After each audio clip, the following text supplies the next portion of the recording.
All right, section 7.2. Today we're going to be multiplying powers with the same base. Main idea that you need to know before getting started is when you multiply the same base, you're going to add the exponents.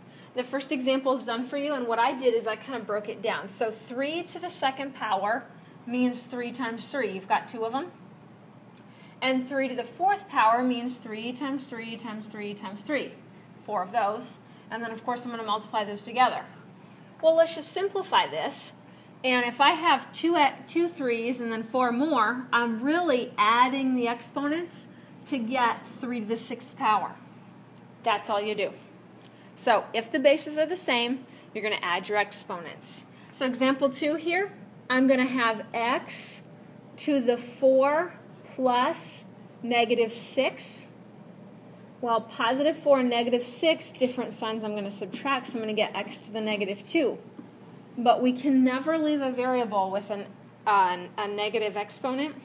So this x feels badly about where he's at. Remember from the last lesson, we're going to have to drop it down to the denominator. So this will be 1 over x squared. If you leave it with a negative exponent answer, it is wrong because it is not simplified. You have to make it a positive exponent. Okay, I want you to pause the video because there's not a lot more that I can explain. If you need to go back and rewatch those 2 examples, please do that. But I want you to try these 4 examples by yourself.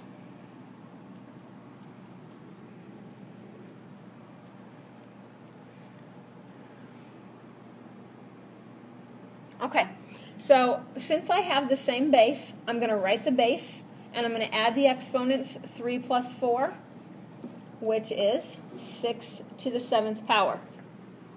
Since I have the same base, I'm going to write my base. Now you have to be careful with negative bases. They need to go in parentheses, otherwise you'll lose your negative sign.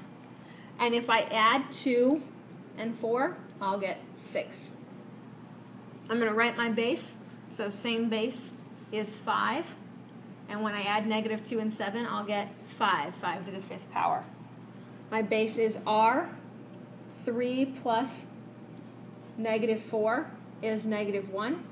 But I can't leave it with a negative exponent. I'm going to drop that down to the denominator, so it's going to be 1 over r to the first, or just r. So it doesn't matter whether you're multiplying numbers or variables, the rules are the same. When you multiply the same variable, you're going to add the exponents, which is what we did here in number 4. Okay, so let's look down at the next example. Since I have these regular numbers out in front, I'm going to do what I've always done with them. If I have a 2 and I am multiplying it by 3, I'm going to get 6. And then when I have a to the third and a to the fourth, I'm going to add those exponents together. 3 plus 4 is 7. So 6a to the 7th is my answer. I'm going to look at the next one. 3 times 4, negative 3 times 4 is negative 12.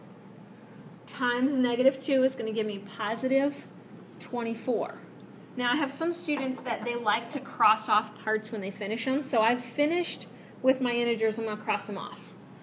So now I have an a to the second times an a to the negative 4 means I'm going to add my exponents. 2 plus negative 4 is negative 2.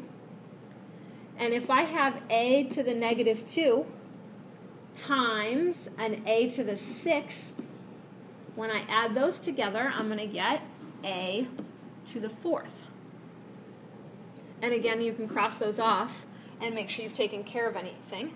Your answer is 24, a to the 4th.